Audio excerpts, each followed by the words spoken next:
Loyalty is two things. Number A, a crucial practice in any relationship. And number B, a fucking dying art.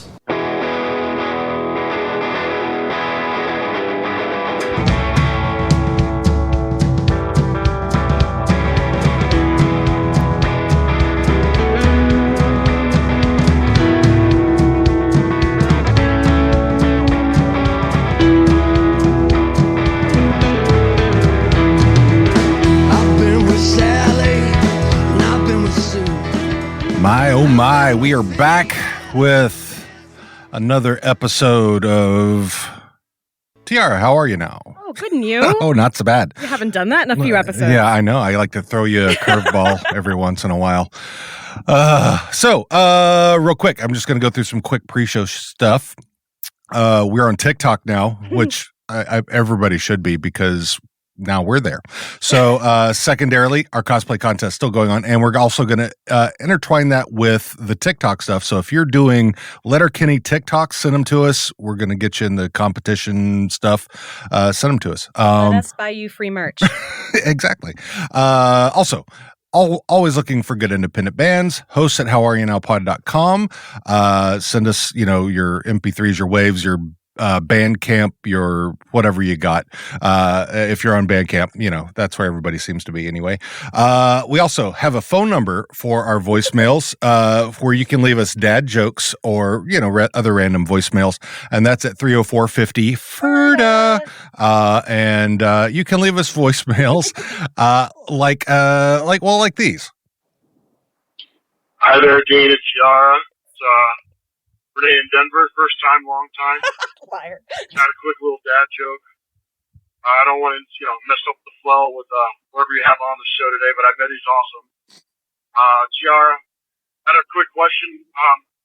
When is a door not a door? Well, I'm guessing it's when it's a jar. Yeah. I'll let you guys go. You guys are nuts. Talk to you later. And this one from a Patreon patron. Hey there, this is your buddy Heather over on the East Coast, Patreon person. Listening to the first episode for season 9 had me absolutely cracking up, but especially shocking to hear Tiara talk about forehands, because literally forehands was my nickname given to me by my college buddies, because we were talking about handfuls one night, and they looked at me and said, each of yours would take 4 hands. And that's my stance on breasts. They've only gotten bigger 4 kids later. See ya. Oh, which is perfect for this episode. The Breastaurant episode. But real quick, so our music this week from the Highway Thieves, we've had them on before. They're awesome. Make some awesome music, and it's perfectly fits in with the show. And an introduction of our guests who we've had on as an interview before, but now they're here as a guest. Trevor Risk. Trevor, how are you now? Oh, good. And you? I am quite well, sir. We've missed you. Terrific. We've missed you. I think you're probably one of the most, not that every interview we have had hasn't been fun, but I think yours was definitely the most inappropriate. Yes. Really? Because I totally fangirl over you, and I still like knowing we're gonna have this up. I'm like, oh, I'm gonna giggle the whole time. No, it's not. It was not. It's the most. I would say free flow of we don't. It's not like we feel like we have to. Hey, let's watch our language or anything like that. We feel like you're part of our family. We're part of your family, of course. So I think that's what's been awesome about it, and we like sharing ideas with you. And I'm still waiting for you to be the ostrich. Right, this next Halloween, maybe, if people can be around people again by then. So, well, listen, I gotta tell you, I this is gonna be worse. Yes. I don't know about you guys, but I've been drinking a little bit. So, it's late at night for me. So, What, I don't know what you're drinking, but this is gonna be worse than the last time. I'm so sorry. No, that's brilliant. No, That's sorry, beautiful. And our buddy Renee, who's been on a number of times, is usually either A, drunk or B, stoned. He's always stoned, but sometimes he's drunk on top of it. Yes. So, and usually he's like doing dabs while talking to us. So that's good. par We're for good. this course. So technically, I have this. So. And I will always be the designated driver anyway. So that's I'll keep us on the on the road somehow. God bless you, Gene. Thanks a million. So you're in Albania. Sure am. Did you lose a bet? See, no, I heard you guys talk on a previous episode being like, well, I don't know why. Now, I want to ask you, why would you not? What do you know about Albania? I just that, that it's named Albania. That's about it. And that you're there. I mean, you guys just think it's some weird Dr. Doom country. It probably is. Prove it's not. Prove that it's not. I mean, we are Americans, don't we? Don't we make other people prove that we're incorrect rather than proving to me that there correct? was no election fraud. There's famous Albanians. Let's go through this. Let's Dua Lipa. She's a very popular pop star.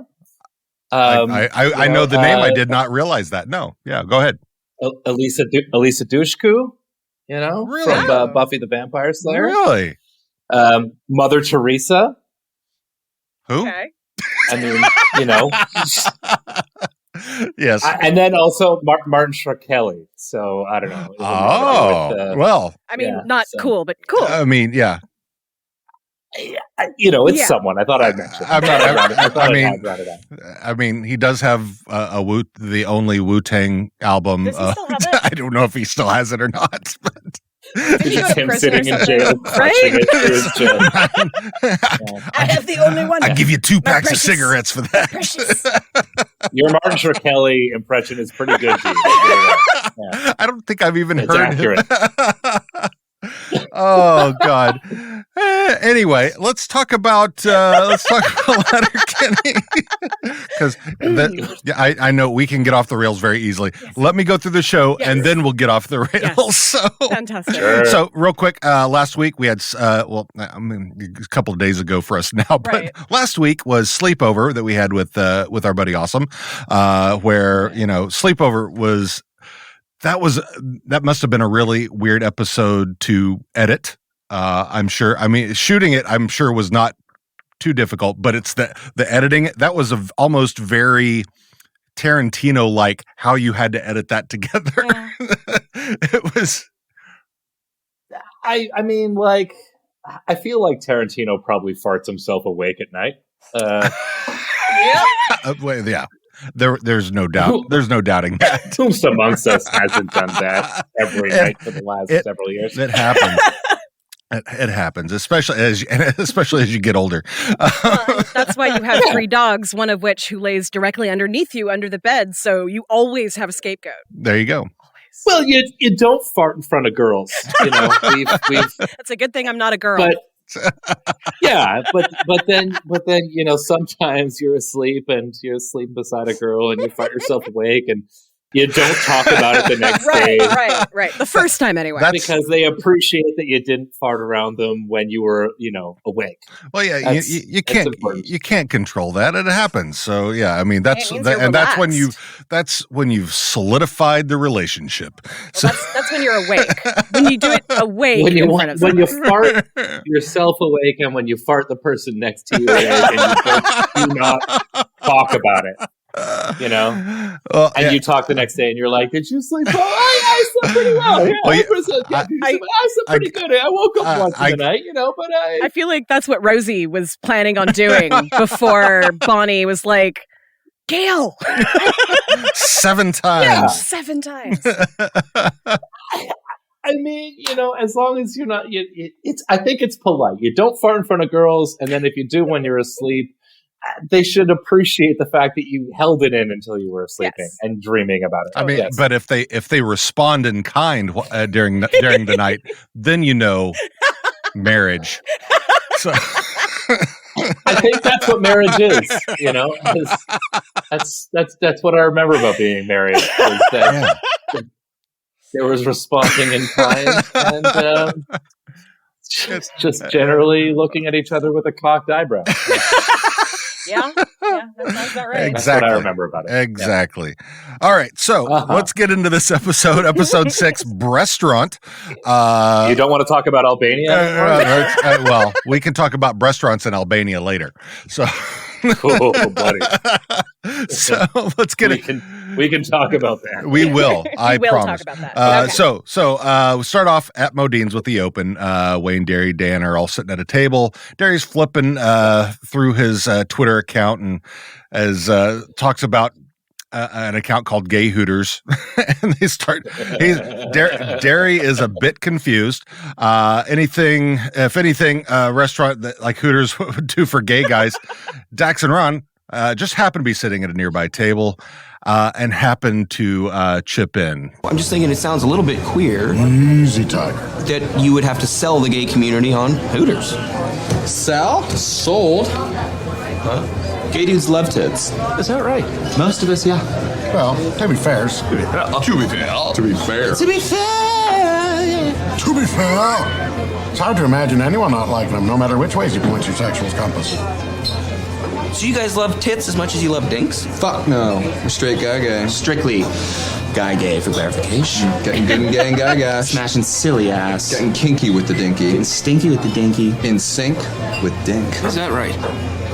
But you also love tits. What's not to love? Yeah, lots of gay dudes secretly love tits. Big, bouncy, fun-loving, party-time tits. Big old buoyant, jubbly, sloppy egg yolk knobs. Bounce those snake-eyed Humpty Dumplings over here, honey. Let's have a good one. Talking Bobsy twin baby thumpers, rubber baby buggy bumpers. Is that right? It just blows Wayne away. Wayne is his world has been turned upside down. As a woman with large breasts who used to frequent gay clubs a lot, I can confirm. Yes. Yeah. Oh yeah. Yeah. Yes. Yeah. I mean, I definitely had a nickname of being a fruit fly. Was it Four Hands? Anyway, so Fruit fly is one of my favorites. I love Right? it. I still love that one. As someone who worked in gay clubs for like 17 years, the fruit fly is also a favorite of mine. It always makes me giggle. So then Derry has thoughts about the restaurant also selling gay chickens to the gay patrons. Dax and Ron are in on this idea. Wayne mentions that male chicken is called a cock, and they are in sync with Dink. From there, we cut to the house with in the kitchen. The whole crew are sitting there at the table. Derry asking if they've heard that Sir Bill's has closed. He says that they had the best breakfast in Letterkenny, but Modine started serving brunch and people stopped going there. They talk about how it's difficult in a small town for competition and you have to have loyalty. Cue the intro that I pulled off there. Modine's is going to need more loyalty as the new chain restaurant is moving into town. The new chain restaurant is a Breastaurant. They all decide that after some discussion of empowering women to wear what they want and the male gaze, not Dax and Ron gaze, to Modine's, to head to Modine's to be loyal customers there. From there, we cut to the skid basement. Rolled is at Stewart's DJ rig with Connor and Darian on either side. Stewart walks in. Rolled tries to have Stewart check out the new Neapolitan funk compilation. Stewart says, this is outdated. He's now immersed in the Nigerian Neurofolk movement. And I'm sure that I'm going to have questions about that, Trevor. A discussion ensues on the different genres. Bolly funk, baggy trance, Biafra psychobilly, word jazz, and Hungarian underground top 40. We find that Stewart... I mean, I long to hear Casey Kasem doing that one. We find that Stewart hasn't DJ'd in quite some time, but he plans to DJ at the Breastaurant. Rold encourages Stewart because everyone is out of touch, and we know that because of... I mean, half of them think it's still 2005 and play mashups. Ugh. Mashups are a cardinal sin in the DJ realm. I have no time for MP3s titled Fleetwood Macklemore. Or Rolling Stone Roses. Meredith Brooks and Dunn. Barry White Zombie. James Taylor Swift. Casey and the Sunshine Band of Horses. Olivia Newton-John Mayer. Rage Against the Miami Sound Machine. Rage Against Florence and the Machine. Fugazi Osborne. Shadowy Men on a Shadowy Phantom Planet. I'm Mother Earth, Wind, and Fire. 30 Seconds to Bruno Mars. Clap your hands, say yeah, yeah, yes. Busta Leanne Ryan. Faith Hill and no more. George Michael Bublé. 7 Mary, 311. The Pointer Sisters of Mercy. Slick Rick Ross. Simply Red Hot Chili Peppers. Simply Red Hot Chili Peppers. That's there's so many good ones. Can we appreciate how much Brooks and Dunn has weirdly done in this show? Right? Oh God.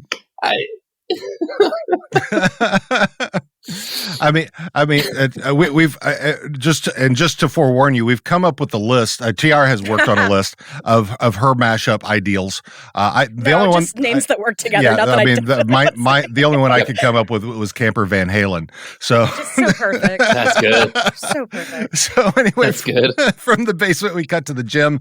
Riley and Jonesy eating their sandos. They excitedly talk about the new Breastaurant. Very excited for women who will be there. The women who will be there, but even more excited for the sandwich selection. But at that point, they become disappointed with their sandwiches and toss them. Cutting back to Modine's, the Hicks are all sitting at the bar chatting with Gail. Gail's upset because she's not getting any business and doesn't like it that there's a restaurant in town. They've taken her best server, Bonnie McMurray. Dan is concerned about Bonnie being exploited. She informs him that she can't be exploited if she's volunteered. There's a discussion about the way that restaurants treat their employees. Rosie walks in saying that they've tried to recruit her to work there as well, and she has explanation to Wayne as to why.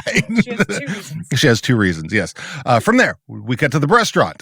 Stuart and Rold show up, run into Mia Sophia and the 2 bro dude girls who are also working there. And I don't. Do we have names for them? I have Cassie and Tassie. Cassie and Tassie, okay. Totally. And so Stuart informs them that they are lucky to have him available to be their DJ. Mia wants his credentials. He's bemused and offended. They tell him to leave. Basically, they cut back to the gym. Riley and Jonesy continue their excited talk about the Breastaurant. They're also excited for the restrooms. The things that they get excited about are hilarious. They also expect that they'll be able to wheel some of the ladies who work at the place.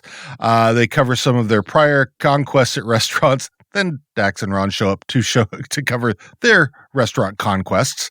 Back to Modine's. Gail's nervous about the evening crowd. The Hicks try to toss her some ideas about things that she could try in order to compete. She's not having it.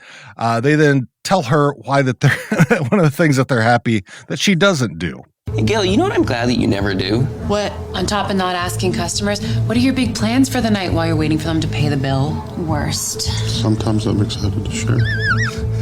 You never say. Hey, Gail, you never say. How are the first few bites tasting? Holy fuck. Ugh. Like, holy fuck. Ugh. Except for maybe it's not tasting so good. You know what? There's something real pervy about that word taste. McMurray pervy, as I recall. Who could forget? It's just a word. You think? You don't think it sounds a little bit pervy at all to say, and how are the first few bites tasting? Hey. Everything tasting to your liking? I see you've had a taste. How was it? Couple bites there. How's it taste? Taste good. Oh, yeah, you like how it tastes? Check, please. Oh, boy. And then right after that, I was like, plans for this? Yeah. From there, we cut back to the Breastaurant. Stuart and Rold show up with 2 crates of albums. Mia Sophia doesn't care. She finds vinyl outdated. She also says that they have no online presence and probably also have no mashups. Stuart is completely disgusted, but they go on a whole nother list of mashup names, which I did not cover in this one, but they're brilliant. They're oh god. Anyway. Back to Modine's. Derry and Dan have a restaurant-related schneef hoovering discussion. They ask Gail if folks hoover schneef in there. She says that she's the only one who's getting anybody fucked up in there. Riley and Jonesy show up looking to get fed. Katie's surprised that they're not at the restaurant. They were, but they weren't willing to pay $26 for a sandwich. They weren't allowed to share. Stuart and Rold show up to offer their DJ services. Gail says sure. Bronny then shows up, says that the restaurant says that the restaurant was a disaster and they were not prepared for the crowd. The huge crowd then shows up at Modine's. Fade to black. Well, before Gail throws up the winks at her. The Wakanda peace sign. Yeah. Is that what that is? No, please don't. Terrific synopsis, by the way. So I do have questions about because I think you had a question about that whole I had a theory. Interaction. Okay, what's your theory? I think that Bonnie did not necessarily help with the craziness that was happening with the intention of, I'm going to go back to Modine's, and then suddenly everybody shows up right behind her. That just felt a little, and then the wink. In the hospitality industry, which I've worked in before, sometimes you got to be the Pied Piper to the better spot. I cannot confirm or deny what's going on behind the scenes between the two of them, but I can say personally that I've been that person being like, maybe we go to the spot and we all go there. Let's go check out this place. I've heard a place really that feels like home and it's warm and why don't we go to? And then everyone's like, yeah, let's go to that spot. I've been there. Yeah. So. Oh yeah. They serve brunch too. Okay, so that actually is another thing. Yeah. Because they talk about how Sir Bell's was the best breakfast, but then there was brunch, and people stopped going to breakfast. So Gail is concerned that this new restaurant is going to do to her what she did to Sir Bill's, because she took away their breakfast people for brunch. Well, it's a cutthroat industry, right? Okay, especially in a town of 5,000. So yeah, right. I mean, what are you going to do? If you've diddled in a golden griddle, you know. So let's hear some of those mashup names that you've got, and because I'm sure that when you wrote this, Trevor, you probably had a list at least as big as Jim Dickens' cock. So. Well, I started DJing around the time of the mashup, so this comes very earnestly. I started DJing in the year of Electroclash, which was the first genre that died in the same year it was born. And then it was very soon after that the mashup, and so this comes earnestly. It comes by many years ago, but it comes by very earnestly. So let's. I have always loved mashups. Let's hear you, Sierra. Let's hear what you got. Okay, for us. all right. A perfect circle jerks. Yes. I like the circle jerks. I like the way this is going. Right? Yeah. Okay. I like the circle jerks because it was always on. I like the circle jerks because it was always on like the Columbia House list. Your mom, and you would get the Columbia House list, and she'd be like, "Skinny puppy, what the hell is that? Oh my god, I don't like a skinny puppy. I like a fat puppy." And then, circle jerks would be like, "What's a circle jerk?" And you have to tell your mom because you'd have to get one. You'd spend 1/9 of a penny on a circle jerk CD, and you'd have to tell your mom what it is. So yeah. One in so far, and I'm already behind you. 100%. Okay. Beastie Boys to Men. Good stuff. Yes. I like that one. Probably sold a lot of albums. Right? Especially in the early 90s. Oh. Jackie Wilson Phillips. I like me some Jackie Wilson. That's a deep cut. Well, not for me. Listen, Ghostbusters 2 is a great movie. Jackie Wilson making the toaster dance around. You know? Oh, no. Jackie Wilson was definitely on my dad's regular rotation when I was growing up, and Wilson Phillips was Jackie on mine. Wilson made the Statue of Liberty walk around, okay? So let's just give Jackie Wilson some dap here. Okay, I really do have a lot of these. I'm like looking rapid fire. I won't comment on all of them. This is Weird Al Green. Collective Soul Asylum. There we go. Yeah. REMF. Sorry, I'm cracking myself up here now. Sorry, that's good. The Fat Beach Boys. Oh God. That's just Mike Love, I think. Yes, I'm into that. I mean, that may be my type, actually. Yeah. Third Eye Blind Melon. Okay. There we go. One that I wrote when I was actually watching Four Non-Concrete Blondes. There you go. Ooh, yeah. I thought they were the same band. I did too. Yeah. Yes. Veruca Salt and Pepper. No, I'm sorry, Salt and Pepper. Salt and Pepper. Sugar Ray Charles. Sugar Ray Charles. Jesus Christ. They get worse, I promise. Oh my God. I still have a couple more. Echo and the Bunny Men at Work. Oh my God. And that's our show, ladies and gentlemen. Good night, everybody. Echo and the Bunny Men at Work. Thanks for top that. Thanks to Trevor Risk for joining us today. I don't know if the last two are my best, but I got a Lamb of God smack. Men at Work. As I like to say, that's like a limp dick. You can't beat it. Okay, fine, but runners up then. Lamb of God smack. Okay. And Queens of the Rolling Stone Age. Not bad. Okay. Yeah. Okay. Yeah. Terrific. Okay. Echo and the Bunnymen was the best one. Echo and the Bunnymen at Work. Yes. Oh my God, that was beautiful. So, who knew the one who laughs at all the stupidest jokes you can give us are going to come up with shit like that? Anyway. That's perfect. I mean, yeah, I love it. Whenever there's something clever like this on the show, especially the rapid fire of it. That took me like an hour to come up with all of that. That's, I mean, yeah. So give us some of the ones that didn't make the cut, Trevor, if you can recall. If you can recall, I know it's been over a year since this. At least it was shot anyway. Right. I feel like this. I gotta give a shout out to my dear friend Dan Ferrari. We've been doing this for years and years, and it gets, when him and I get together, sometimes it gets so bad. It's not just two names together; it's seven. Yeah. You know what I mean? Oh yeah. It just goes to one or the other. It's sort of like a weird version of a portmanteau. Yeah. I can't say.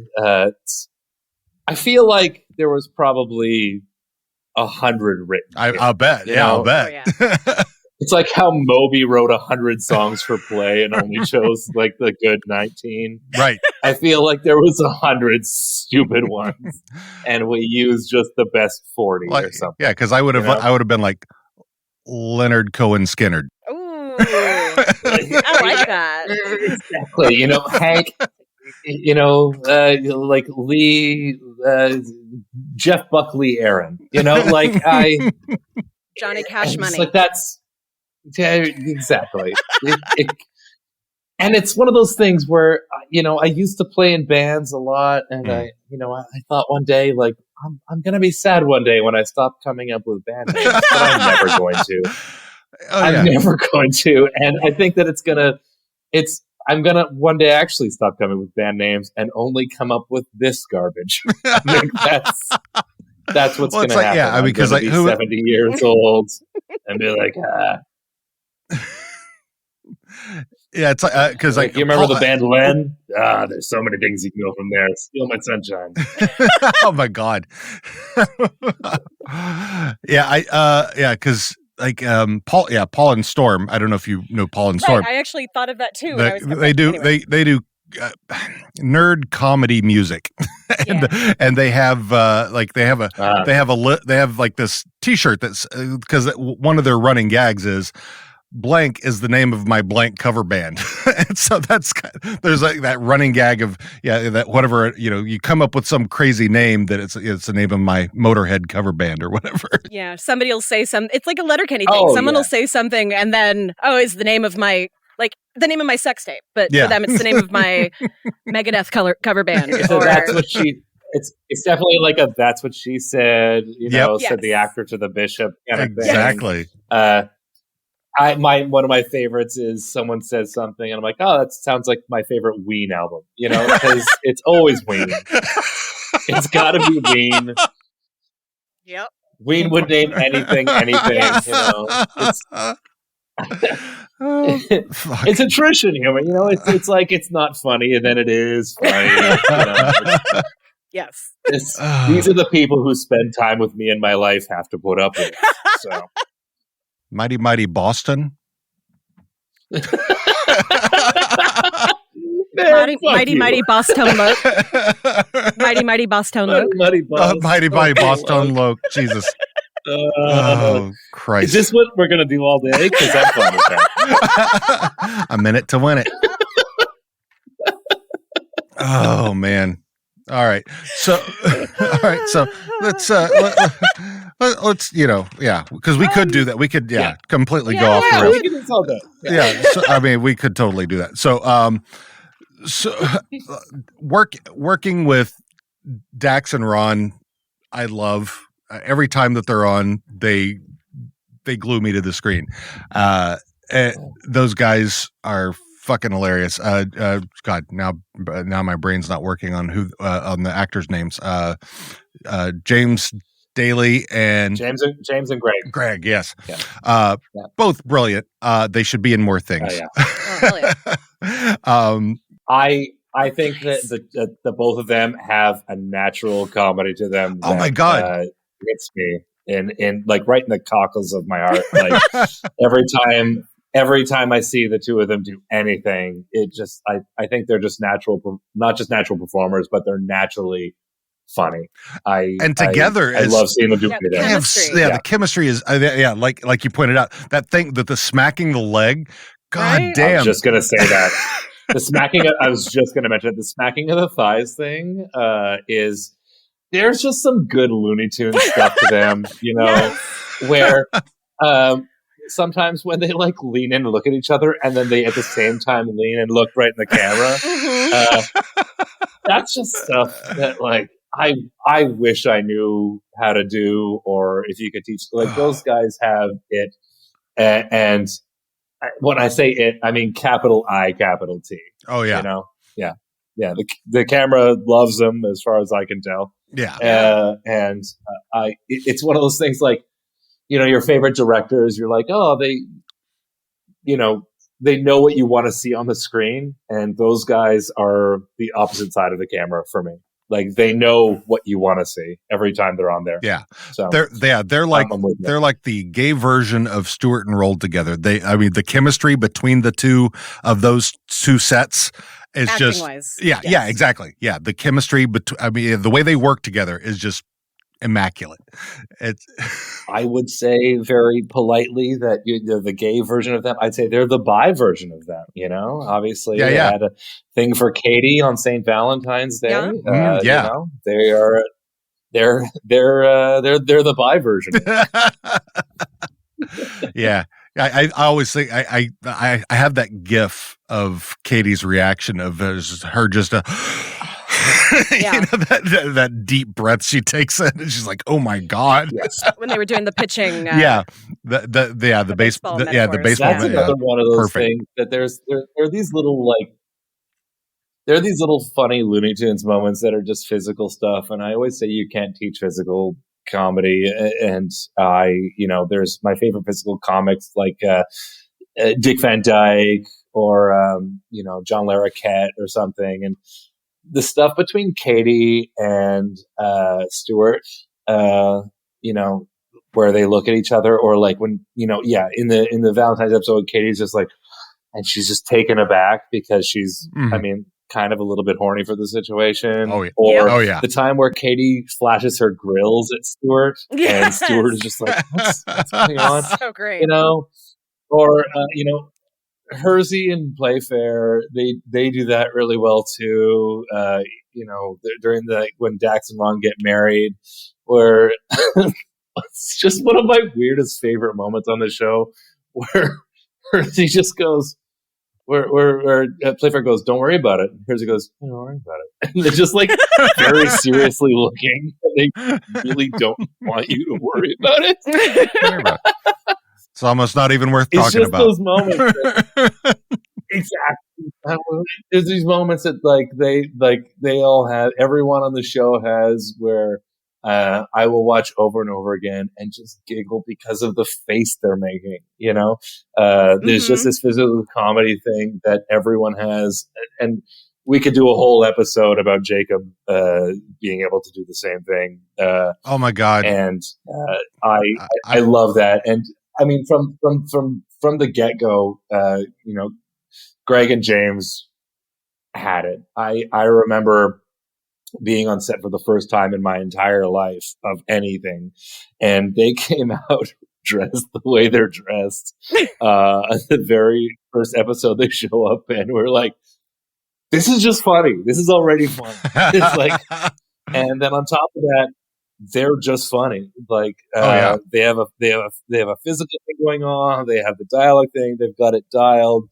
But I remember they first came out and we just went, oh, this is killing us. Like, this is hilarious. So, you know, I'm a big proponent of everyone's delivery and look.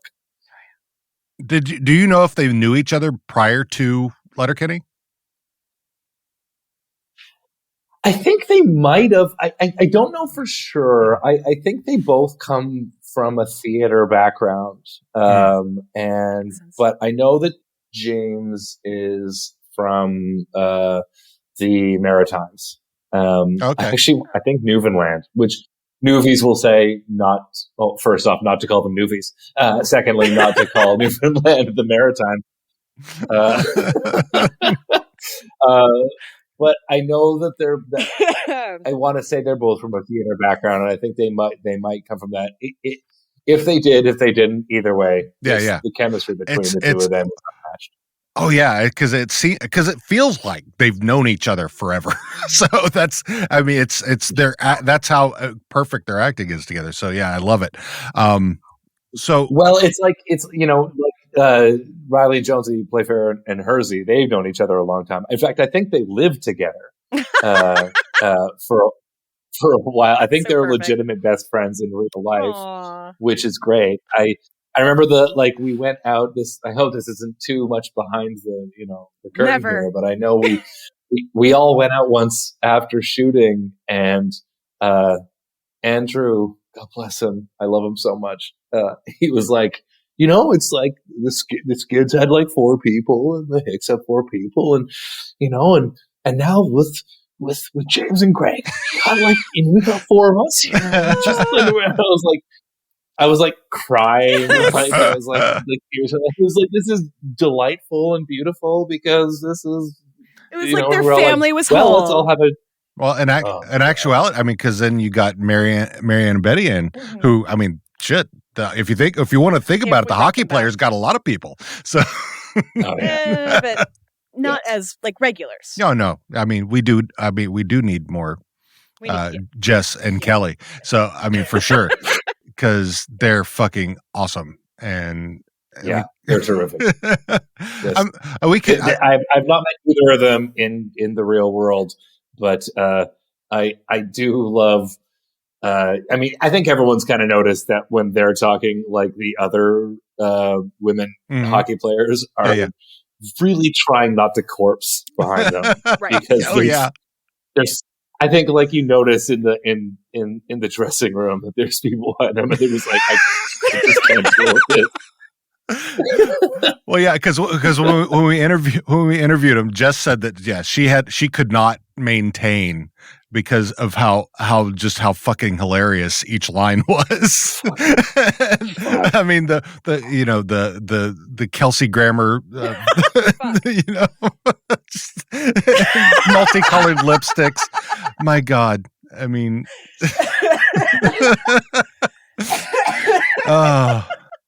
the Dusty Springfield guys. They're all so revoltingly perfect. They've also got the thing where it's like they're looking not at each other and not at the camera, right? And I think that's not helpful for everyone in the background. Just standing with, yeah. It's looking up. So nothing's funnier than making fun of your best friend without looking at them. I mean, that's terrific. Well, and then they end up in a polyamorous relationship with Shorzy. So that's just too much. We're a progressive show. Oh no, there's no problem with that. It's that it's Shorzy. Yeah. Although they're probably the only ones who can really stand up to him. Yeah. Match him word for word. Yeah. That makes sense. Speaking of words, let's talk about just real quick. Let's go back to last week's episode real quick. That Connor and Darian got their first fucking lines. Oh yeah. Yes. Oh, and nobody noticed it until we did. Nobody said anything about because I've looked on Reddit. Yeah, which it'll definitely be on Reddit if somebody's thought of it. I mean, how was I the first one who? Because I was like, oh my fucking God. I had to rewind it. I'm like, did Stuart and Roll? Their mouths didn't move. He yelled at me to come into the room and watch this. Those guys are, I don't mean to sound too much like a Pollyanna in this interview here, but like those guys are doing a specific type of work that takes a specific type of talent. Oh yeah, if you can be like, I've seen the two of them be both wallpaper perfectly, but also be in the foreground, like. It's one of those things that like, I like to think of myself as someone who is really into the history of television, and I can't think of someone that they would get inspiration for that.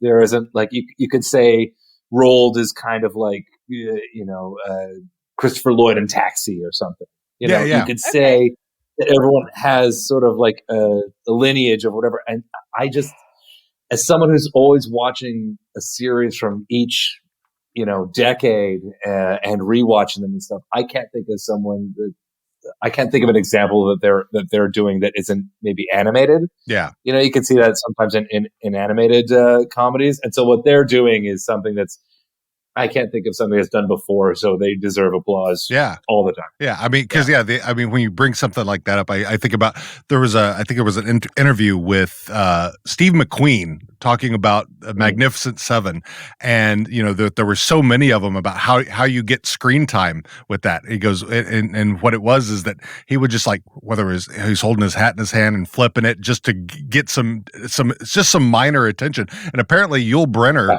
had caught on to that and told him to stop. I love that. The Queen stories are some of my favorites. In The Great Escape, they were like, "Can you want to be in The Great Escape?" He's like, "Well, can I ride a motorcycle?" They're like, "No." And he was like, "Well, I don't want to do it." They're like, "Fine, you can ride a motorcycle." He's like, "Can I also be one of the Nazis chasing me on a motorcycle?" They're like, "What?" Fine, okay, the Queen, so he's like jumping things by himself, and then he's also one of the guys in like the Nazi helmet, like chasing him around. He's just like, I just like riding a motorbike, man. Get that time when you can. Fucking Steve McQueen. He burned out way too early. So yeah, that was he left. I mean, it's like the Lou Reed song, "Walk on the Wild Side." Definitely, if you've ever watched. if you've ever watched the sort of what's it called? VH1 did the series about like classic albums. It's this like old Scottish guy. They're like, well, how did this song make? He was like, I got paid twice if I played the bass twice. So like after it was done, I was like, what about the like boom? And Lou was like, that's dope. Keep that. And he was like, right, another 200 pounds. Let's go. I love and that's what I love, getting to know all you guys and finding out these little things behind the scenes that happen, because it's it's what makes you guys so much better, because it's your fucking family. You're all just crazy, and we love you for it. And one of the greatest things. We're all different flavors of yes, definitely. Exactly.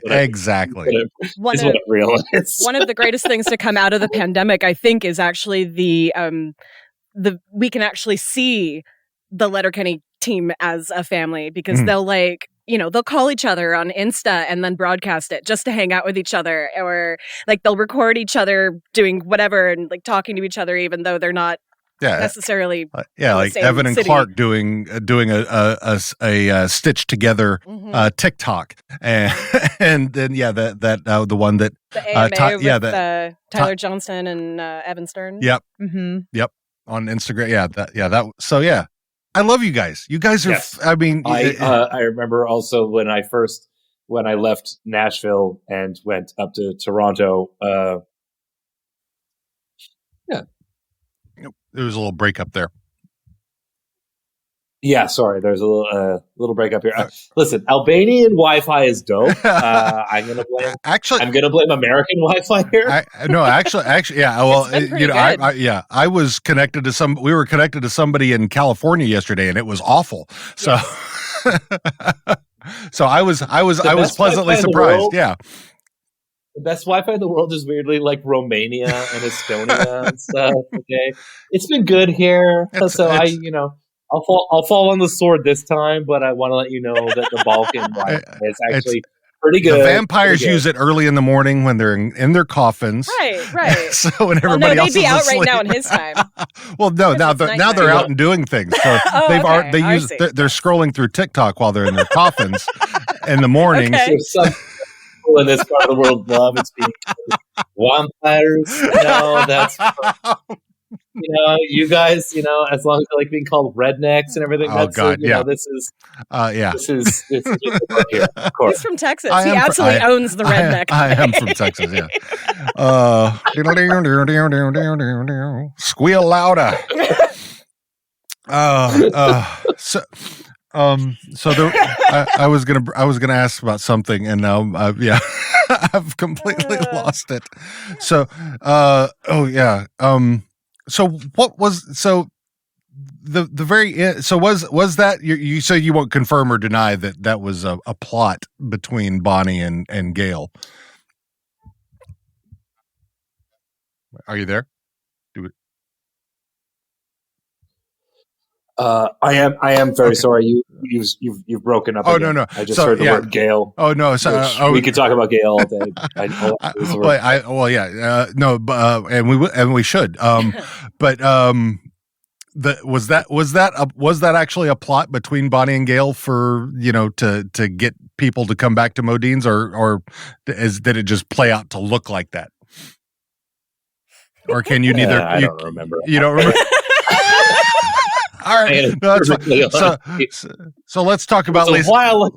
Let's talk about Lisa Codrington, because she's brilliant, amazing, and she needs her. I think she needs her own show. She and Tanis need their own shows. The two of them definitely, I think, are always listed when I see stuff online as the favorites. Oh yeah, they're listed as people who I think are just like very. Robust characters that people like so much, and I can't argue. People always ask like, who are your favorite characters to sort of write for, and I would love to say the two of them, but I think the two of them,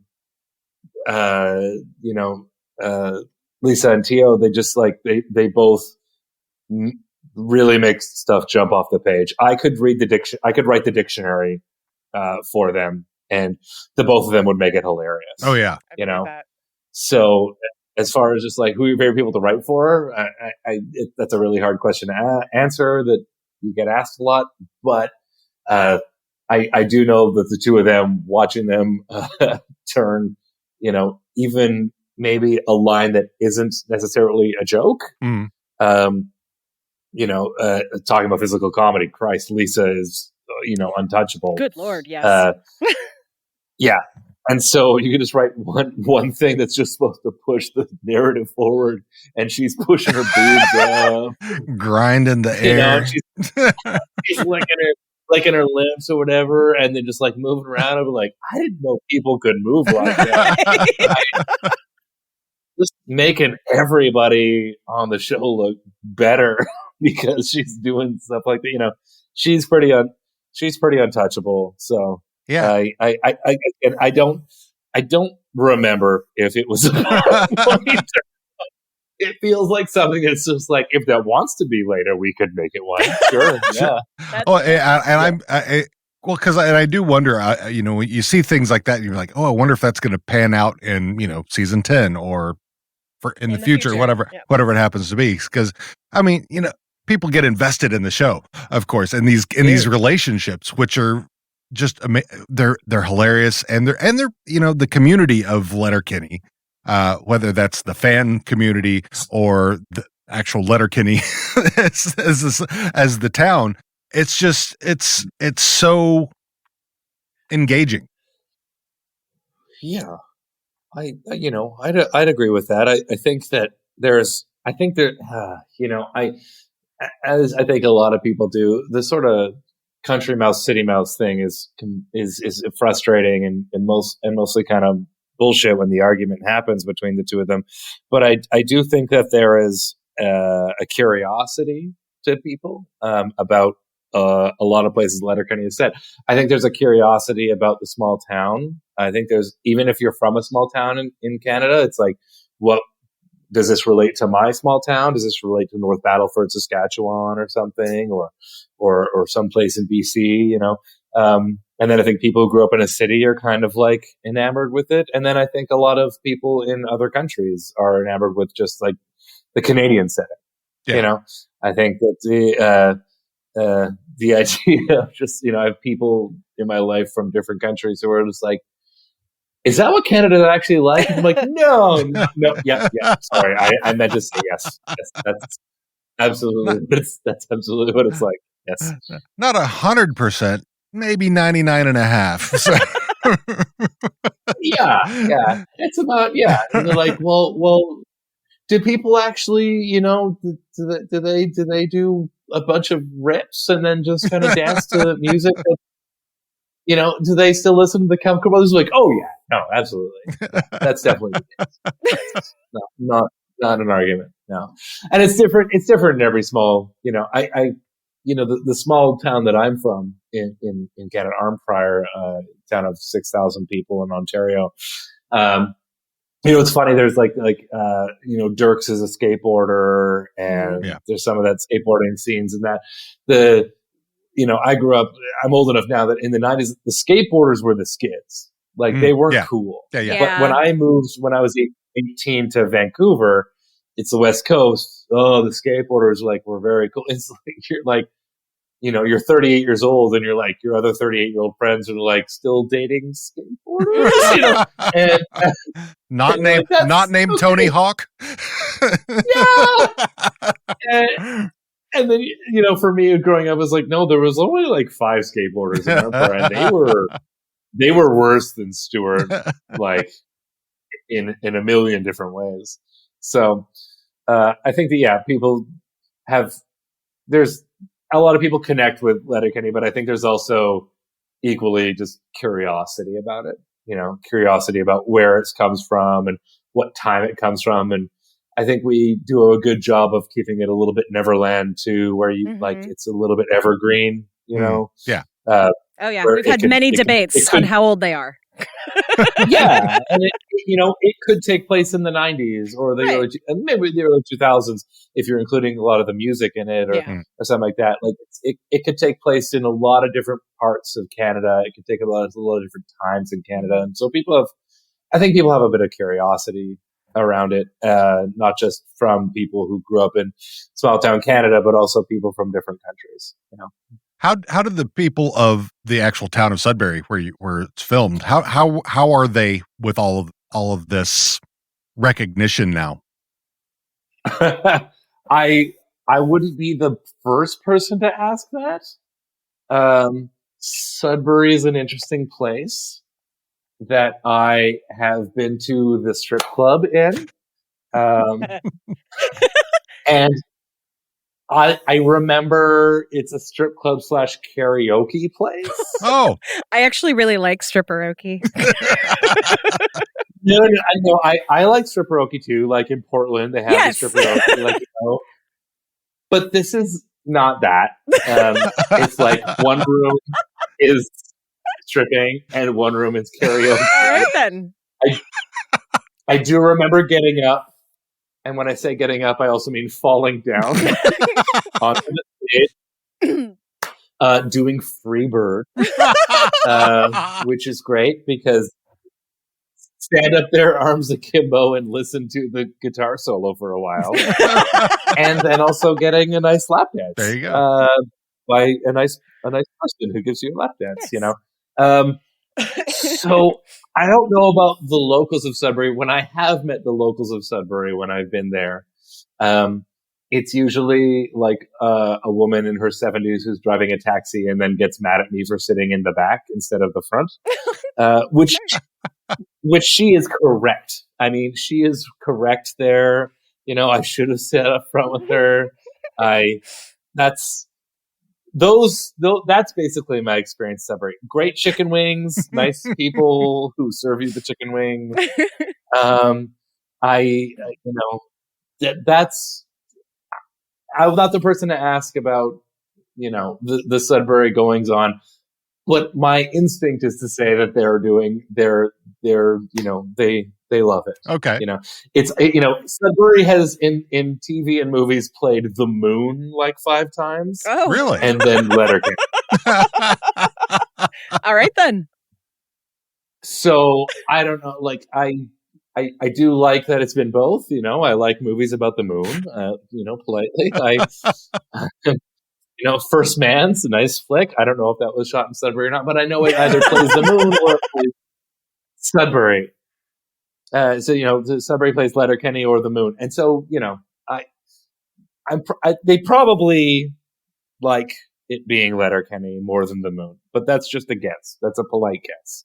Well, yeah, because I know small towns, just as American small towns can be toxic. Not so welcoming to outsiders. So it would seem to be. I mean, if you guys have been there for now. And I know season 10 is going to be, down the pike here and not too distant future, from my understanding. I mean, that's basically what Jacob said in the AMA. Right. Yeah. So, and I don't know if you can tell us anything about that at all. If you can't, and I completely understand, I'm not going to push anything on that, of course. But I would love to tell you. I don't know. I have no idea. This is what I think I have the best job in this business, which is I write some great dick jokes. Uh-huh. I once in a while am lucky enough to get to go on set and watch people, say the dick jokes. And then they, and also make them better, watching people like Mark or Jacob and Jared make them funnier even, and me giggle and then eat like craft services. Like free lunch is always good. Yeah. Yeah. Have your dick joke fall out of someone else's mouth. And exactly.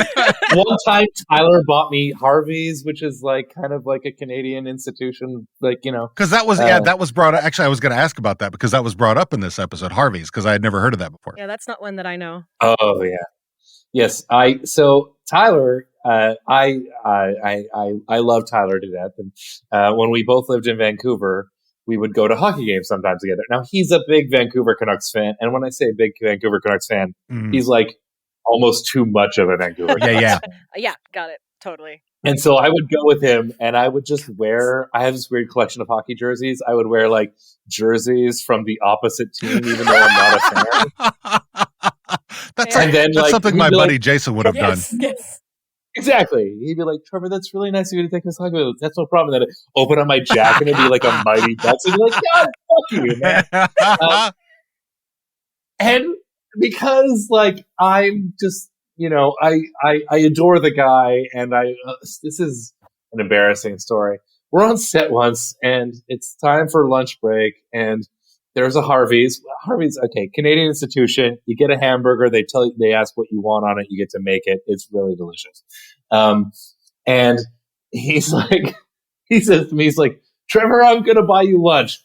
And I responded as if I had like either headphones in or I had smoked too much weed, Yep. And just yelled at him like, no, I'm going to buy you lunch. And he was like, no, that's okay.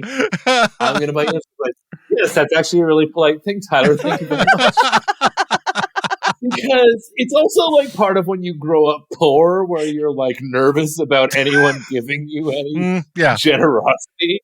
And you're just like, no, that's okay. I'm fine. Like, and that was my response. And like, I think everyone in Harvey's just like stopped and dropped their like buns. And they're like, this guy's obviously a psychopath. And Tyler was like, are you okay? And I was like, I'm not, man. I'm really not. Thank you for the like $11 lunch. This is delightful. I mean, it wasn't even, he was just like taken aback because I just yelled at his face that, no, this is not okay, because I didn't know how to accept his generosity, which he has a lot of. And I adore the man so very much. I mean, yeah, because I mean, almost, had I had one, I probably would have worn my Tampa Bay Buccaneers jersey, and had I had one for you today. Go fuck yourself. But I hate Tom Brady. I hate Tom Brady. Can suck a dick. No, he can't. Tom Brady can suck a. What's the hottest pepper that's out there? He can go suck off Ted Cruz. Oh, there you go. That's a good one. Yeah. In Cancun. Tom Brady can get fucked in the face with a propane tank, in my opinion. And propane accessories. And propane accessories. You get high, propane. So I also had, I'm going to admit to your listeners right now, I had COVID for the last several weeks. Oh, no. Oh, yeah. Not great. No. I am now just finally over it. Like, as of yesterday. I'm glad we can have this conversation. Me too. But I was sitting there, COVID sick, watching the worst thing happen in the NFL that I've ever experienced, which is Tom Brady beating my team, and just like, my heart, it hurts so badly. My grandfather called me today, and he was like, sometimes your quarterback has a tough day. And I was like, you're 94 years old. Stop giving me this, like, I don't want to talk about football right now. So you had a bad day, taking one down. Believe me, as I understand completely, because I am the wife of a Dallas Cowboys fan. Yeah. Yes. Well, I mean, I don't know if you remember where they were very good in the 90s and stuff. Sure, like totally, there's, yes. I mean, since 1968, I was born into the Cowboys family. So, yes, I understand. The Cowboys were created because they were angry at the Dallas Texans, which were the Kansas City Chiefs at the time. Yeah, it was. There's a long history here. It was stuff, and I was just sitting there, like on the list of things I never want to experience again. We're gonna go COVID, kidney stones, and divorce. Like, they're not. All three of these things were dreadful. I know you guys aren't laughing right now. No, I'm okay. I'm laughing. I've been through divorce twice. So, so you know how much I like that. Yeah, it's not great. It's not great. And so here I am just watching the first time my football team lose by more than I just like sitting there and in just deep emotional and physical pain, existential a little bit, it's Sunday, it's general existential pains or whatever. So thank you for not wearing a Tampa Bay. They're not even some team I don't even hate them. Like, it's not even a team I hate. No, it's just like, Tom Brady. That's a weird team. Yeah. I mean, I think I think the only Tom Brady story that I like is one that Tiara had in a dream about me having sex with a lesbian who I had a crush on. Yeah. I wasn't mad because he had sex with a lesbian. I had mad that he had sex with a lesbian that I had a crush on. And then I was wearing Crocs. Yep. And then in the end I said, it was in a restaurant and I ran out of the restaurant and he followed me. And I was at the bottom of the stairs and he was at the top of the stairs and he said, I'm Tom Brady. I can do what the fuck I want. So anybody out there who wants to interpret dreams, there you go.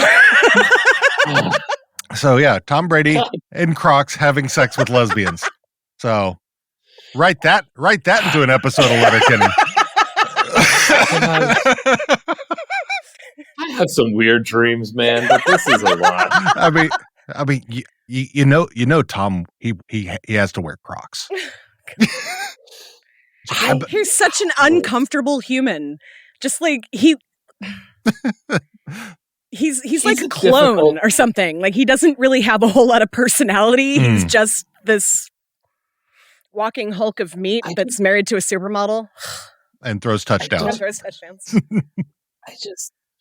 don't want to listen to him speak ever. Yeah. Same. I don't want to see him exist. He's a colossal dork. Yeah. Like, that's like, I mean, he just doesn't have it. He's not like, he doesn't have any like Deion Sanders in him, man. No. If Deion Sanders won 7 Super Bowls, I'd be like, yeah, prime time. Let's go. Exactly. Yeah. It's fun. Tom Brady's just a colossal dork. He's wall paste. I like that. He's got the personality of like a wet loaf of bread. He can go catch airborne space ejaculate as far as I care. So there you go. Yeah. I mean, he's a vegan. Probably lives in a weird, like, hyperbaric chamber all the time, except when he's not mouth kissing his son. Seriously. Ew. Ew, Trevor. Ow. That's not a thing I made up. That's something he Oh man, Jesus! Are you talking about Albania again? I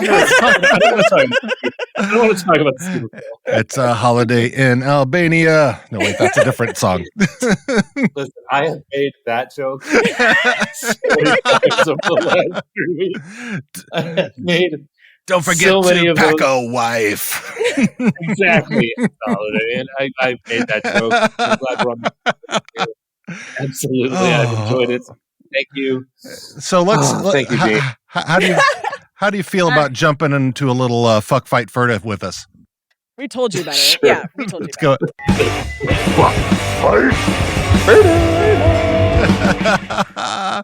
I've been looking forward to this actually. So and if it's too, are we doing characters on the show again? Yeah, it's characters on the show. So, and I'll do each one. And you just say, I want to fuck them, I want to fight them, or I'm going to be their pal, Ferda. So specifically to this episode. And if it's too uncomfortable because you work with these people, you can absolutely say Ferda for everything. So, there's no shame in that. But yeah, it is just the characters. So, so we're going to start off like we do with Wayne. Yeah, I'll fuck Wayne. He you know what? The way he was sitting on that bar stool at the very end. I was legs akimbo, resting on his perineum. When I sit on a bar stool like that, it usually means I'm trying not to fall down. Okay. I got a thing for people raising their eyebrows, and the part where they're talking, like where when he introduces the idea of the Breastaurant, where he goes like, looks around and moves his eyebrows, kind of going up and down. It's like one of the most animated scenes that Wayne's face has ever been in. I did it. Ever. Yeah. I did it because I did a TikTok, and because I'm very expressive with my eyebrows. And somebody said somebody said that's more expression than in 9 seasons of Letterkenny for Wayne, because he's always just. All right, so I want to fuck those eyebrows. That's my answer. There you go, fucking eyebrows. Fucking eyebrows. Ferda I'm for usually Wayne. Ferda Wayne. Miss Katie. What's the question again? Are we fucking fighting or flirting, Miss Katie's? We're gonna flirt to Miss Katie on this, because I think that I think at the table she gives those guys some shit about being into the Breastaurant. And I kind of like that, because I'm also one of those guys who's going to be like, yeah, how could you? That's disgusting. And then secretly just kind of do. I'm going to be on her side. I will not shame other people for enjoying the things that they enjoy, as long as everybody is consensual. I think I've said that like a million fucking times. Yeah. So yeah, like it's like Bonnie, like she's volunteering to be ogled at, but yeah, okay. So I would say Ferda and have that disagreement with Katie. Okay. There's nothing wrong with looking at boobs. Boobs no, are fantastic. not at all. Derry. He's still in his fucking barn There's clothes. Nothing wrong with looking at boobs. Is that what you said? Hell there's yeah. Nothing wrong with looking at boobs. There's nothing wrong with it. As long as there's consent. There's a little side question here. Okay. Can we talk about boobs for a second? Oh, let's. Always. I'm kind of the opinion that like there's no sexy way to call them. Like there's no sexy way to say, like, if you're having sex, if you're lucky enough to be the person who's having sex, and you're like, you want to talk about them, there's no cool, like, sexy way to say it. Absolutely not. About them, right? You can't just be like, hey, I like your boobs. You're like, nice boobs. You can't say like your mammary glands. Your secondary sex characteristics are turning me on. No, there's no hot way to say it. You can't and like tits is a little like not okay. I don't really like that. And just can't be like, there's no cool way to say it. You can't be like, I think you have just A+ breasts. Your cans are great. There's between like the level of like words we have about them versus ones that are acceptable. There's this huge. It's a huge difference, Like their friends like, hey, you got some cool bombs there. You got some real, a wazzo pair of jugs here. Like none of those are like your shoulder pads. Okay. I once had somebody. I once had somebody hit on me by saying that I could feed all of Somalia. No, it's not sexy. Thanks. I know, right? Like, is that what? Somalia is like. Should we go? Also like a peculiar decision of like geography. I'm guessing it was because they were about my age, and when we were kids, that was like a war zone with famine. I guess maybe. Sure. Yeah. Right. Okay. Yeah. So there's just like no cool thing to say about like. I like saying boobs because it's funny. Well, and I love like, the way that Dan and Wayne would say Hooters versus Derry's Hooters. Right? Hooters. Yeah, well, yeah, because like even Hooters? I mean, I'm like literally trying to think. I'm like, just I don't know. Can I touch your breasts? No. And breasts is such a hard. Hear that? It's such a weird word too because it's STS, and I have a bit of a lisp, so that really kind of breasts. See, boobs. There's one S. I'm gonna make a little aside here that maybe like with a lisp it's okay. I would like to touch your like breath. There's two types of lisp. There's the front, the lateral lisp, and there's the molar. Yeah, the lateral lisp. Yeah. So you could say, the tongue in the front, not the tongue in the back. Can I touch your breath? Sylvester the cat. You'd be like, there's breath, and that's hilarious. Or if you have the molar one, you say like, "I like your breasts. Those are great breasts. That great. I had a mayonnaise sandwich for lunch today. And I think you terrific breasts." And so that's okay. But if you have a list and you're talking about them, and you're just like, "I just want to say that your breasts look terrific today," be like, "Well, now I don't think they do." Like, right? I'm going to go home and change now. Thank you. Yeah, we're going to go home. There's so many amazingly stupid words for them, and none of them are sexy. Yep. None of them are sexy. All right. What do you say when you're having sex with someone? You're like, good work here on. You got some mammiferous shit going on. Like, and you know.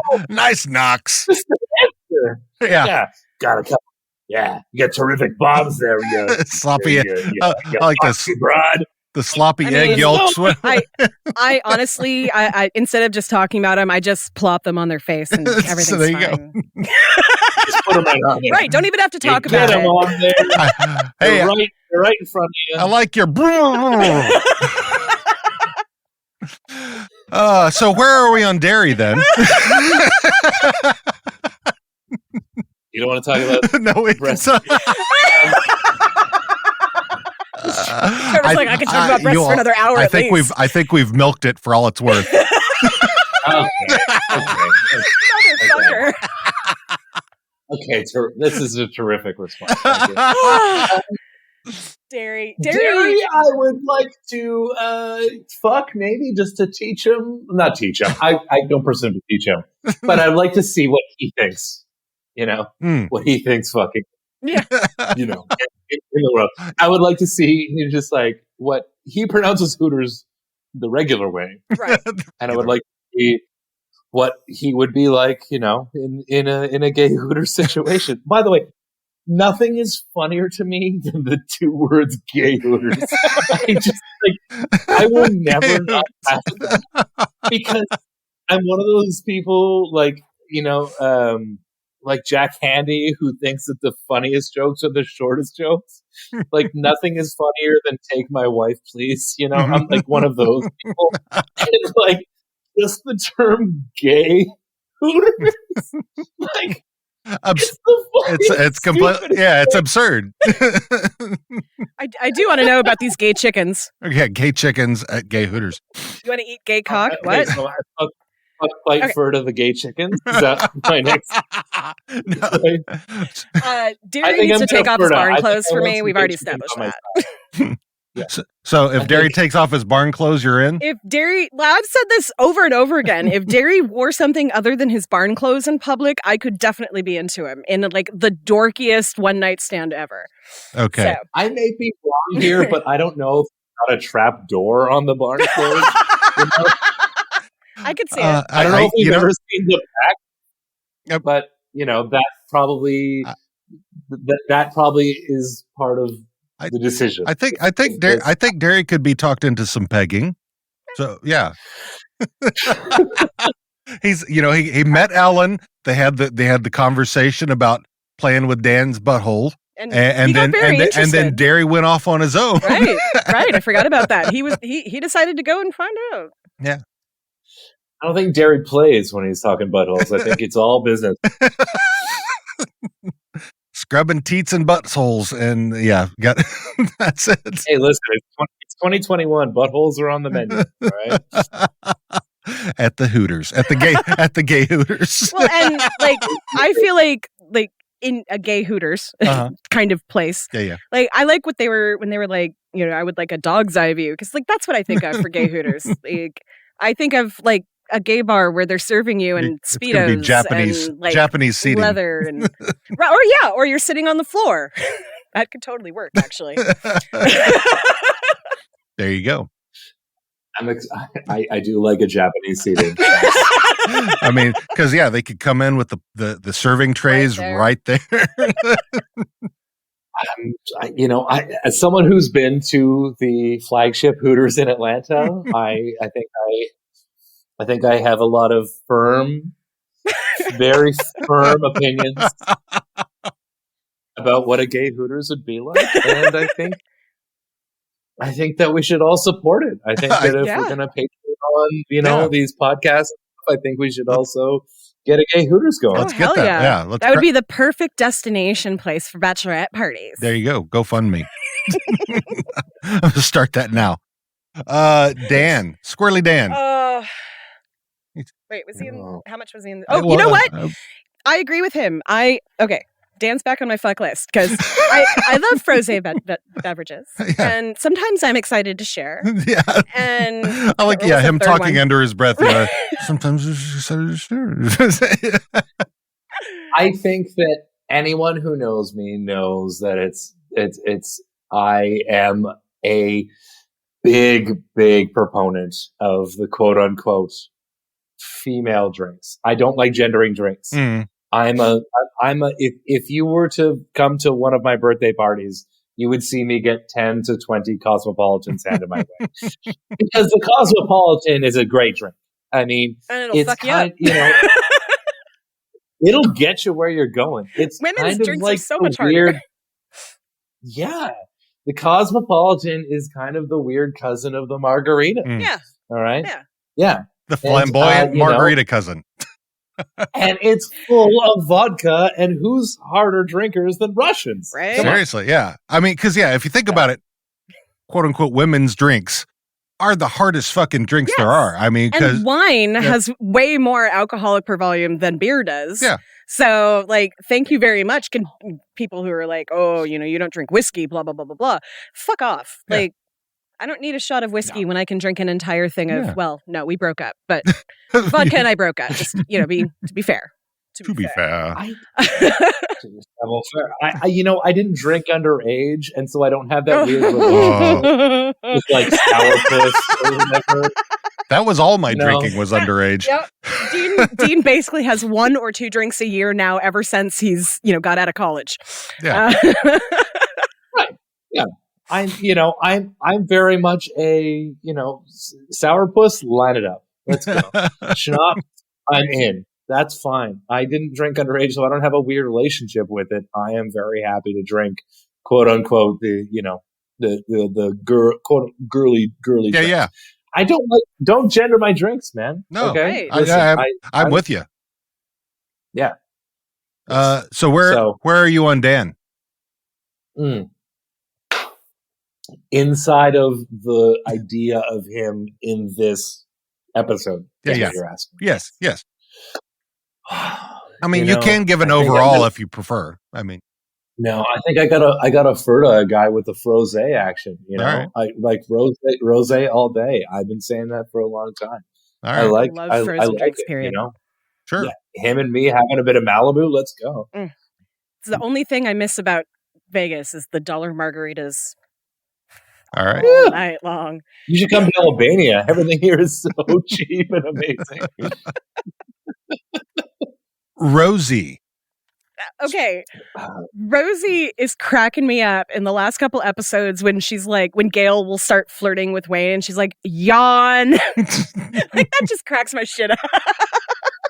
I gotta give a little dab here. Clark is low key, just so funny. Yes. She's got this straight man kind of thing going on. Yeah. Where which is not easy to do.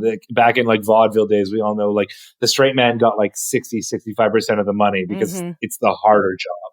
And so in this episode where she just pushes her boobs up to Wayne, and Wayne's like, yep, sorry, yep, you're right.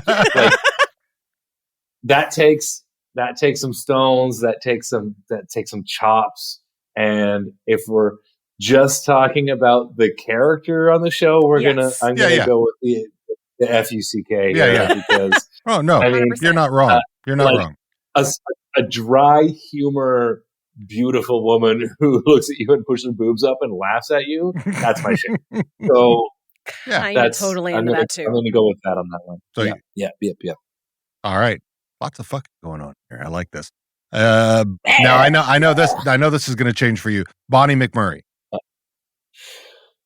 I'm going to fight Bonnie. That's been a thing recently. people wanting to fight Bonnie. She's kind of gotten a little snotty, honestly. I think a little like attitude. Yeah, of course they hired me, or of course they scout me out. I've got the most savoir-faire of anyone in this town. Okay, shut up. But then again, you know, that could have been like something that she was saying to like, you know, cover whatever nefarious things she had cooked up with Gail. I just like getting hit in the face sometimes. You know, I bet she could. I bet she throws a good jab. Oh yeah. Yeah. With McMurray, I think she could haul off and. Yeah, I feel like McMurray taught her how to haul off and cold cock somebody. Right? Yeah. And I'll take a punch in the face on someone working a triple too. Like that's tough. Yeah. You know. So yeah. And she's probably got one right on deck. I mean, after a triple. Yeah, she's right. You know what? Just as like a generous like thing is like you want to punch somebody after a triple. Yeah. And my face is ready. That's let's go. All right then. Ferda. Ferda, you Ferda on her? Okay. Yeah. Now I always do them to get Riley and Jonesy. They share a brain cell. They share a bed. They whatever it is. You know, except they sleep pole to pole and hole to hole, but not pole to hole. So, so that's the only thing they don't share. It seems. Right? They shared Gail in the last episode. Yeah, they did. I feel like I'm the one who taught them about good bathrooms in restaurants. Yeah. And so this is a Ferda situation, you know, where like an exotic foot flush and floor to ceiling, you know, doors. This is, you know, I feel like I taught them. And so there's a Ferda situation, but it's coming from me to them. Like they're Ferda-ing me. Right. You know what I mean? Yeah. Absolutely. Yeah. You're welcome, boys. I don't know. I have nothing against them, and I don't want to fuck them, so I guess it's going to be Ferda. Okay. Yeah. That seems like the default. I got nothing against them, and I don't want to. Stuart. Stuart. Yeah, I'm gonna fight. No.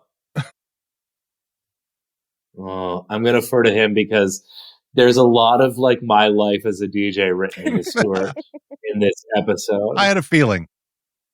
Yeah. There's a lot of like, you know, times of me seeing like shitty DJ.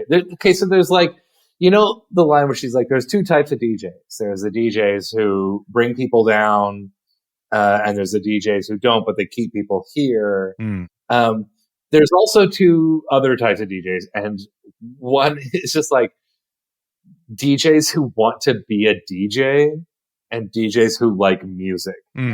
You know, there's a lot of DJs out there who just like want to be the person in the crowd getting a lot of people like excited about what they're doing and drinking for free, and fuck those people. And so he's not like, he's into music as much as he's into, you know, weird music. Yeah. And it's one of my favorite comments on the subreddit was someone being like, "Oh, the James Murphy joke is good." And I was like, "Oh, that's great. Like, I like that." And so I think I'd defer to him because I think he's like he's into like collecting good music and not just like collecting weird music. I feel like Stuart in this episode is into collecting music that's like fun, like stuff that would get the party started. He's not like into collecting records. It's just weird that people are gonna hate. Yeah. And so I kind of like that. Like I kind of love Stuart.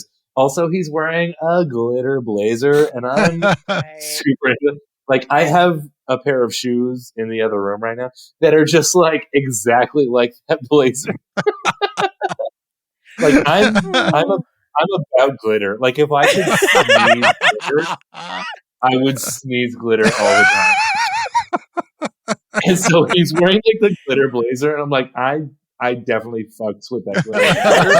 So, I'm absolutely furting him. Okay. Yeah. In fact, I'm going to need you to send me some Biafra psychobilly because I want to hear what that sounds like. Yeah, half of those genres. I mean, I've been laughing about those genres since I was like 19, and like making fun of other DJs about what they like sort of were doing, and that's where a lot of it comes from. And Jared and I have been laughing about that since we were like super young, and like I'm gonna say like 9 out of 10 of them are made up, but like one of them is actually real. It's always one that's actually real. Like the Neapolitan funk, that's real. And the music playing during that scene is a real Neapolitan funk song. Okay. Oh, man. Yeah. Okay. Where are you on Stuart? I'm going to say Ferda, but I always feel like I want to slap him for the way that he treats Rold. I know that that's their dynamic. There's obviously a dom-sub relationship there. But I still am like, as a person who does not... as a person who would, as a sub, would not want to be treated that way. I'll just put it that way. Well, yeah. I mean, as a switch, I'm very into all of it. Okay. Yeah. Daddy. And so, where are we enrolled then? I always want to put Roldy in my pocket. I don't know. I say Roldy, it every time. I want Roldy to be my sister wife. I want Roldy to be my sister wife. I'm gonna fuck Rolls in this episode. I think that's very fun. I think that he also has some strength in this episode, apart from getting choked, but also like getting choked. But he's got some nerve, in it, and yeah, I mean he's sitting at Stuart's rig. Yeah. He like apart from like carrying the records and stuff, like he gets his nut up about Mia, right? Like when Mia calls him like fart boy slam and a queer bait and stuff like that, he was like, yeah, not okay. Right. And I love his face where he was like, I am going to like what is it? I'm gonna talk about your problematic language in your Yelp review. Problematic, yeah, exactly. I love that. He's got Rold's got some nerve when he's not dealing with Stuart. Yes. Oh yeah. So, yes. Yeah, we've talked about that a lot. That's why I was like, oh, okay, they've definitely got some kind of understanding there. Oh yeah, because Rold and Glenn. Rold is definitely. I think Rold would top Glenn. Yeah. So, Glenn just wants to suffer. So where are you on Rold? I think that Glenn is actually the most sexually prominent and in charge of everyone in the entire town. So I believe that. He gave Wayne his load. Okay, he gave him his load. Take my load. Like that is some dom shit. Where he looks him in the eye and he's like, "And I'm gonna give you my load, and you're gonna take it." It's also a little brat shit. Oh yeah, he's Glenn's in charge. But unfortunately, Glenn was not in this episode. Roldy. So you Roldy. I'm gonna Ferda Roldy. I really do want to be sister wife. All right. Like I want to like do each other's hair and talk about boys we like. All right. Gaylor. I would, I'm gonna say whatever Gaylor wants to do. I'm game. Gaylor wants to fuck. You know that, so that's what Gaylor wants to do. She wants to fight. All of these are very attractive to me. She may want to do all of them at the same time. True story. That's all three of those things are very attractive to me, and I'm okay with that. I'm still with the guys in the very first in the American Buck and Doe, where it's I think Gail could make a man out of me, and I can confirm. Yeah. I don't care what Gaylor wants to do. I'm in charge. He's in charge. She can do whatever, and I'm like, that's fine. Yes, totally. All right. I'm gonna say Ferda. I want to be a loyal customer. Okay. I'm gonna come back to this one. So I'm gonna go Dax. You're not gonna do them together? I can separate Dax and Ron pretty easily versus Riley and Jonesy, who are so similar. I not that the Dax and Ron aren't similar. But I do keep them separate. Okay. I'm gonna fuck Dax without thinking about it.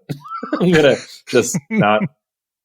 there's no part of me that's going to even try to justify this or like logistify this. I'm just going to say that seems like a good idea. Yeah. Yeah. Agreed. Yeah. Agreed. Yeah. So And same with his partner. And Ron. Okay. Same, yes. Okay. Ron as well. Yeah. Like, Because I would definitely say, I mean, being a fairly straight guy, Ron would definitely be my type. Yes. Yeah. So yeah, that's. But so one thing I need to mention this because I find it so funny. Before coming onto this episode today, I was talking to a friend and saying that I was probably going to giggle my way through this episode because I have a crush on you. And they were like, oh yeah. And I was like, oh yeah, queer and makes me laugh. Are you fucking kidding me? That's exactly what I like. Like that is my type. So Dax and Ron. So, yeah, there you and go. Roldy. So Dax and Ron are I think my favorite characters, and I think a big part of that is what we talked about earlier about them coming in and being part of the hockey scene and them having that sort of like there's bear cub kind of whatever, but then also them. I love bi characters in television. I think like Eliza Coupe in Happy Endings, or let's go with Billy Crystal and Soap, all the way back to the 70s. God, yeah. Right, or what's her name in Brooklyn Nine-Nine? Yes, Rosa. Rosa, yeah. I don't like bi erasure. Yeah. No. Yeah. Absolutely. And so having that be, and I think part of any TV show, and when I say it, I mean comedy. Like, there's so many great characters in the history of comedy in the last 50 years that are bisexual, and I think that's so very good and interesting. And being able to have Dax and Ron be a part of that and not have it be, it's not really a plot point, right. Right. Which I really dig. I like when it's not part of like pushing the plot forward. This is amazing. This is happening. This is whatever. It's just like it's pushing the comedy forward a little bit. It's part of the character, not part of the story. Yeah, exactly. Yeah. There's so many times where it's used as a queer character is pushing forward. It's like the main plot point, and I like when that's not the case. And I liked when bisexual baseball Twitter like caught on to Jackson Ron. Oh, right. It was like, hey, like Thirst Baseman, shout out Thirst Baseman. And this show, I mean, probably has the most bi characters on it that I think I've ever seen in a show. I mean, from you got Tanis, you got Mrs. McMurray, you got Katie, Gail. Yeah. I mean, it almost most of them. I mean, and I know our friend Awesome would definitely say that Wayne is bi. That's her theory. That's her head. That's her head canon. I don't quite. But anyway. I like that Wayne. I again officially cannot speak to any of what would be intended here because I don't think anything has been. If not, but I do love how so many different communities have adopted Wayne specifically. And also just generally Letterkenny, a lot of characters on Letterkenny. But I love that so many different communities have felt representation with Wayne. Yeah. Letterkenny in general, just I identify with so much in the show. It's ridiculous. Like just in different pits of each of the characters, I could go, oh, that's me right there. That's me. Oh, that right there. That I can feel that. Oh yeah, I totally understand what they're talking about right now. The spectrum-y type of the personality that Wayne has. So I think that like good in the same way like good music has tension. I think that good comedy does, and so like good music is always like. If you think about the Smiths, right? The Smiths are like very happy music, but with really sad lyrics, Yes. Or like one of my favorite bands, the Ravenettes, have this thing where it's like it's like minor key melodies over top of major key, like ice creamy 50s music.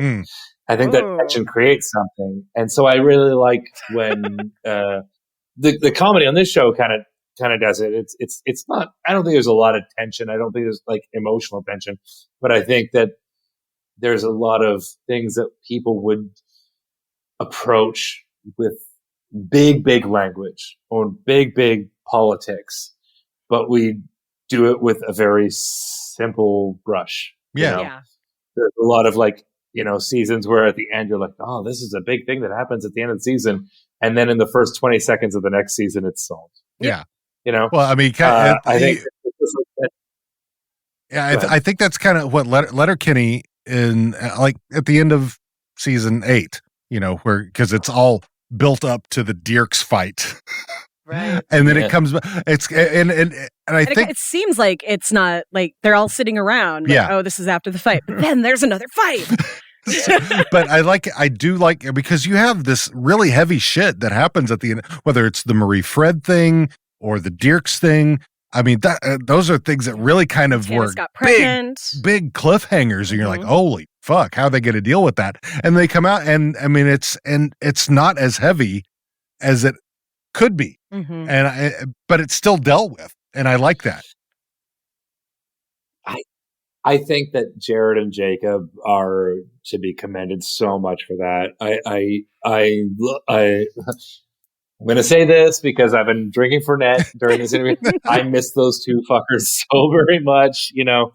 We all live in Montreal and we get to hang out. I think what they do with that stuff specifically is not only makes me feel all the good feelings, but it also makes me feel it's something that isn't necessarily done a lot in television history. If they're doing a cliffhanger, but then they solve it very quickly, or if the two of them are involving some big ideas and some big feelings, and then they sort out very simply. The both of them are great for that, and they're great for that, I would say, in person, as someone who knows them very personally. And it's incredibly rare, and it's something I've never experienced before, not just in the professional setting, but on a personal setting. It's great. Yeah. And I think that's what is a little bit, different, a little bit sideways, a little bit cocked to the left from Letterkenny, from a lot of other shows that might fit in the same universe. Yeah. I mean, there's some good, in 20 minutes of time, that's the storytelling in there. It's very dense. But yeah, but it's not too much. I mean, yeah, it's a very unique show. So it takes on some big ideas with some very light touches, and I feel like it represents. I have a lot of people talk to me, and I'm sure you guys do too, about being like, that was weirdly representative for me that I haven't felt before, but it was only in 2 lines. Yep. Yeah. Yep. Yeah. And I dig that. And back to what I was saying about like the shortest jokes are the best sort of jokes. I think that Jared and Jacob are really good at like doing that with representing people, but only in the shortest amount possible. Yeah. And kind of hitting home. Oh yeah. It's great. Yeah. They get that jab in there. So here's my last one for Fuck Fight Ferda, and I have an idea of, I'm pretty sure where this is going to go. Mia Sophia. I'm not allowed to talk about this. Are you because of whose wife it is, or and he's a big scary guy? The two of them are both such wonderful Oh, I'm people. sure. I have no doubt.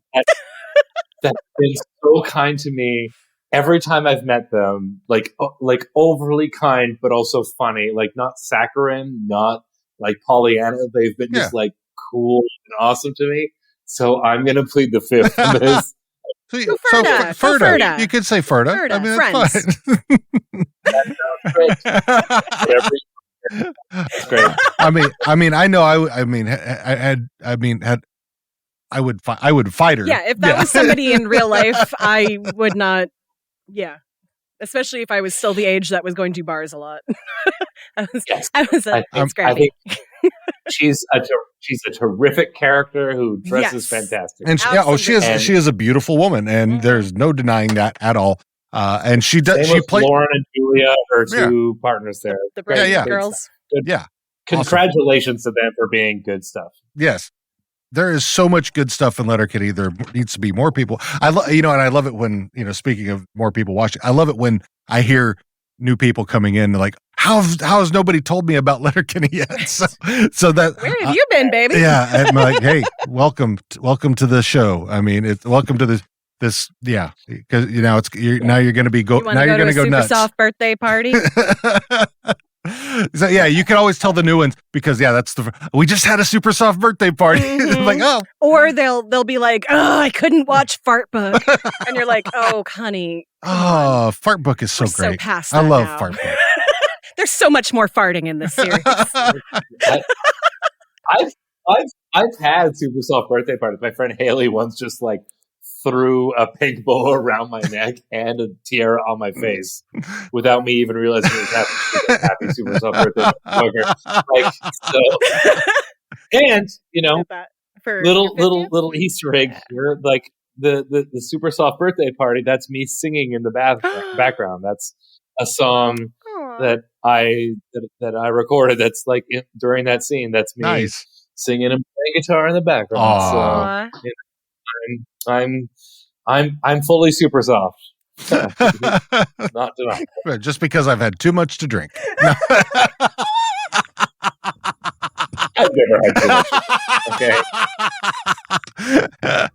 You ever had wacky? Welcome to okay. Oh. Oh, fuck. Yeah. So I'm spent.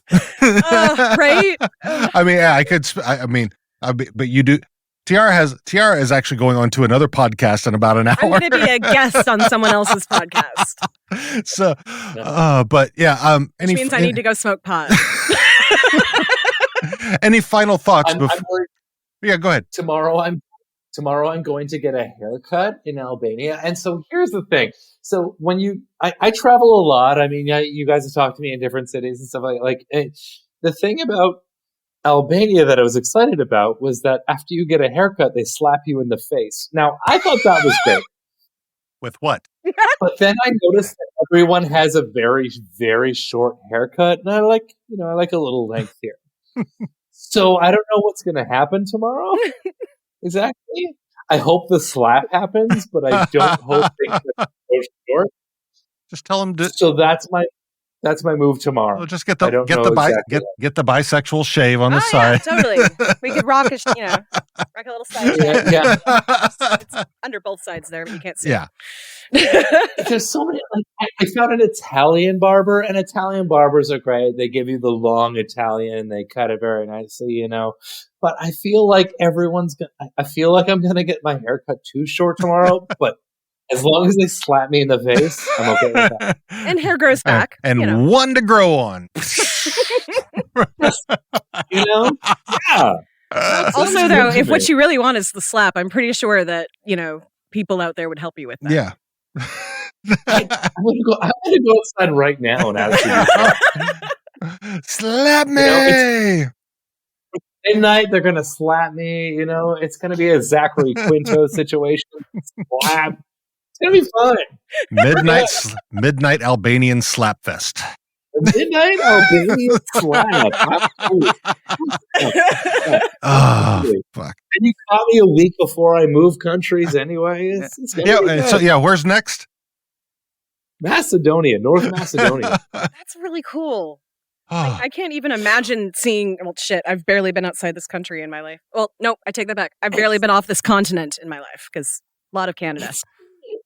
We'll see how it goes. I'm not really allowed back to Canada right now without paying like thousands of dollars to sit in a hotel. Oh, yeah, right. So I'm going to just I'm going to see how Macedonia goes. It feels like it's going to be fine. I mean, have you a can friend write from Macedonia. I have a friend who has been traveling since the pandemic started as a house sitter. And she's actually trying to escape Bali right now because apparently that was not a good month there. You just don't want to go where all the weird Instagram influencers are. Okay. One of my Tulum and Bali and all the places that are bringing in it, but as someone who had COVID, I think I'm going to be fine. I mean, in Macedonia, and they're going to be like, I don't know. Do you want cheese and raki? That's going to be great. Yeah, totally. It could be worse. Listen, it's like you wake up, have a little sheep cheese, say a little, hey, how you doing? It's going to be good. I'm going to be alive. Don't worry about me. You better be. You better be, goddammit. We'll be watching for you on Twitter. Yeah, watch me on Twitter. That'll be fine. All right. Well, all right. So I'm going to, let's, Trevor, thank you so much. We love you. Oh, seriously, we love you. I mean, you make our hearts happy. Absolutely. I mean, not just because you write for Letterkenny, but just you're a great person, and we love you for that. So, you're both delightful. I'm very happy to have you around. All right, so let's play a little music, how about?